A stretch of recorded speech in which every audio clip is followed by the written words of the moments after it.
Yon, welcome to my Flower Vlog. Nandito na ulit ang Kali Aquatic. Meron tayong project na aquarium stand para sa tropa.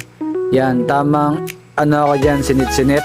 Bali, ang gagawin namin na aquarium stand, 2 layer, 40 gallon.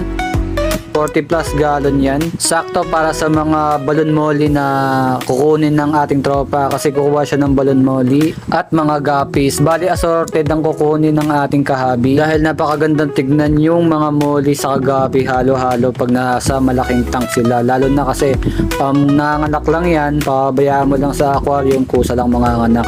Ayun ang pinakamaganda.